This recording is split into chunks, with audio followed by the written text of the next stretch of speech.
Hello, everyone. How you doing? It's me, Huxley here, and today I'm joined by Jeff was here, but talking. He thought he was caught up with Young Justice.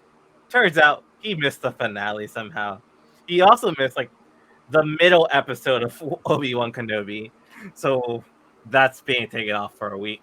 But me and Mike here, we're gonna talk the finale. Sorry, Jeff, you're gonna have to watch it and let us know what you think about it another time. Just put in the comments, Jeff. Leave in the comments. What are your thoughts? What do you like?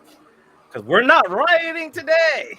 No, we're Our not. boy lived. Yeah, he pulled the Batman trick.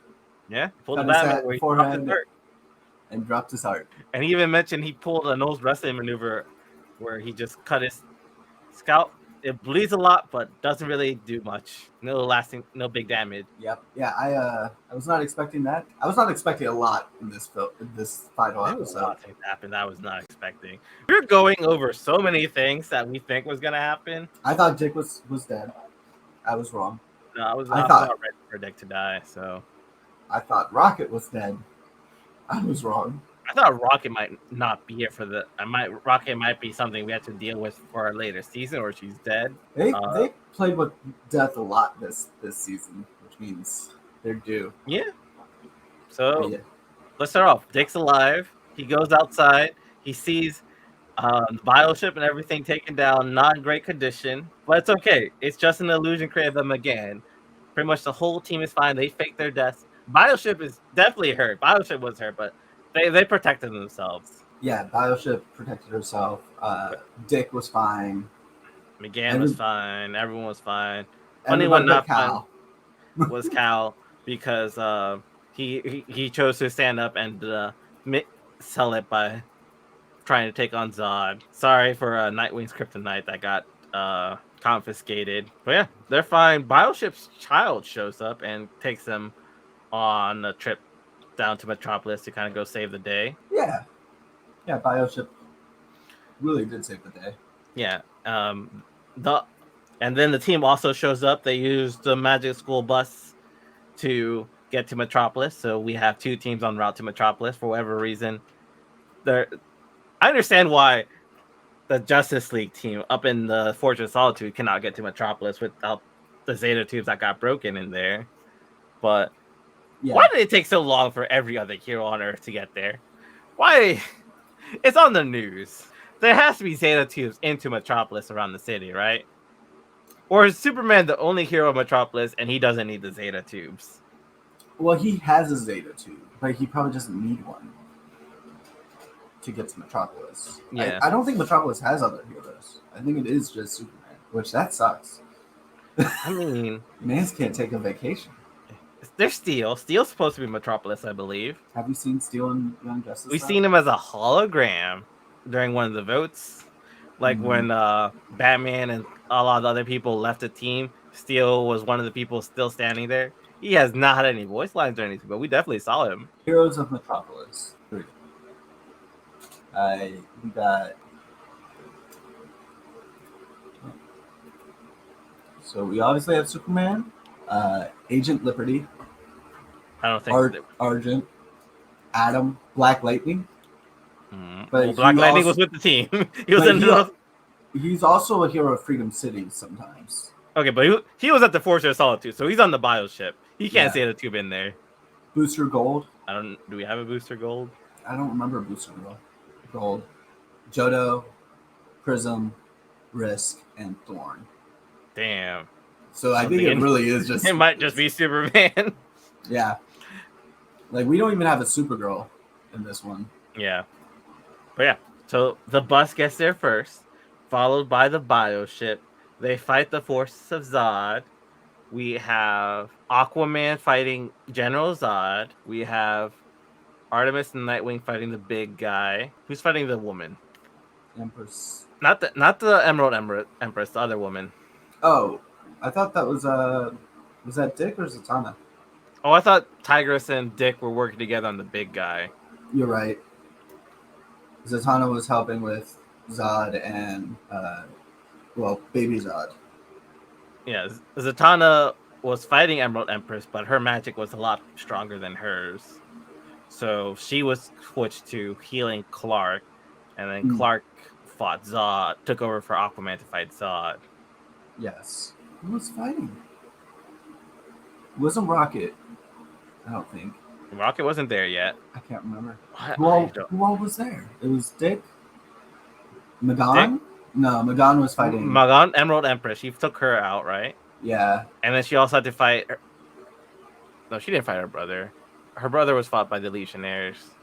No, she fought her brother as well. At the, I thought At that was the like the very end. very end. Yeah. Well, I think maybe she wasn't fighting because she was weak from the thing, right? Because she got hurt by Yeah. the Yeah, and they had to go get the sun powers. And yeah. she got beat immediately was what it was. Maybe that was it. She was beat immediately because she was already weakened. Yeah. So maybe we don't have to worry about her. Yeah. But yeah, the rest of the fights was going on. They were doing pretty well fighting off the Kryptonians. Connor was fighting Lorzod. Eventually, Cal was all healed because of Zatanna's magic. And it became a 2-on-2 combo fight. Father and son versus the two brothers. Yep. And once Malekith was taken down, they got the Mother Thrall. I think they were calling it the Mother Thrall. The father box? It wasn't Father Box. It was connected to the Mother Box. And then the Kaiser Thrall. Oh, the What was Kaiser the name Thrall. again?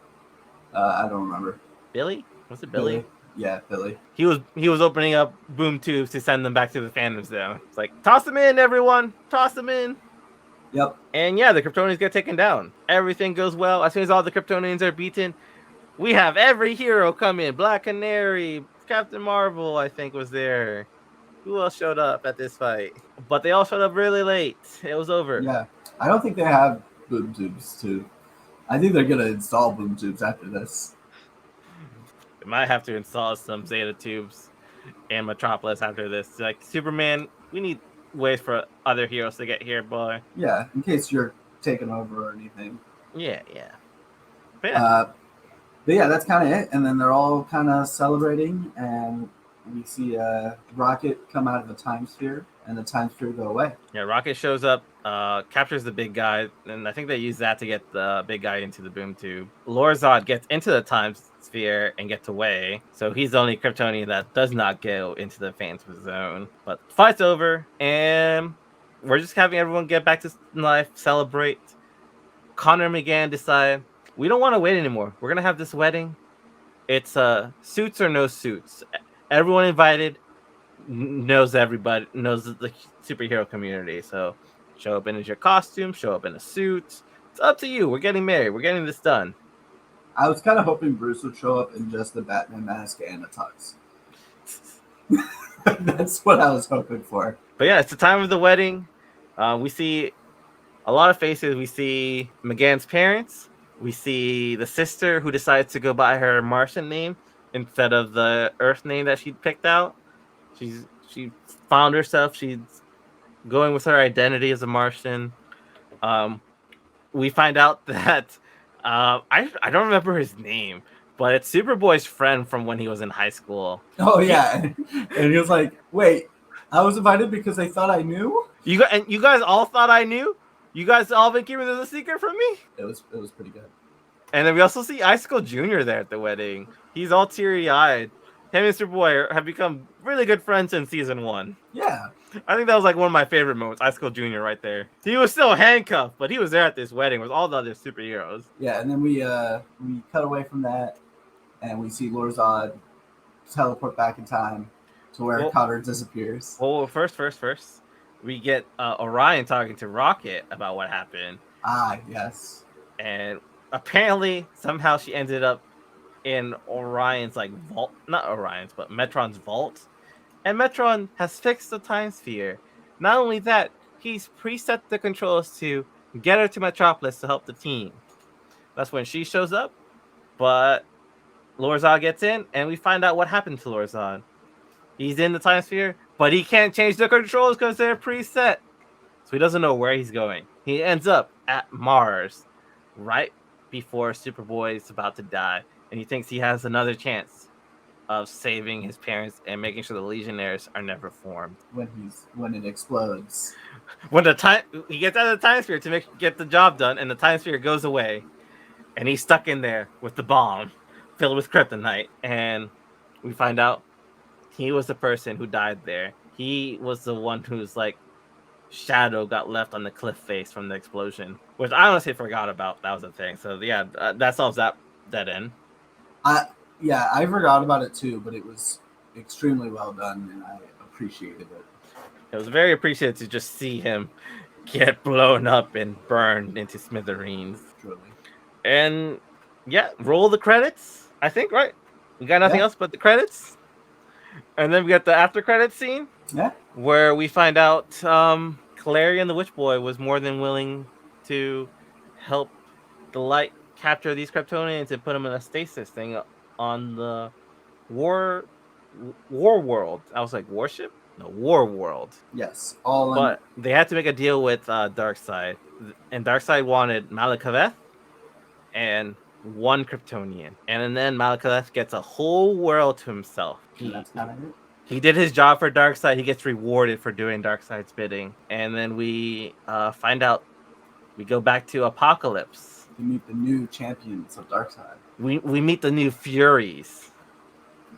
We have Big Barda, who we met before in the last season, who kind of seems like she was like kind of realizing that the heroes aren't so bad when the heroes saved her from dying.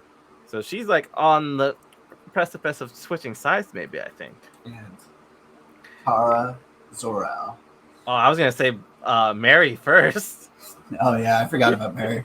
It was like the person who was taken from her birthright, Black Mary. Black Mary, right? Yep. I was like Black Marvel, Black Mary, and we find out the Kryptonian they took was Kara Zor-El, who was in prison in the Phantom Zone for some reason. Yeah, that one was a little weird.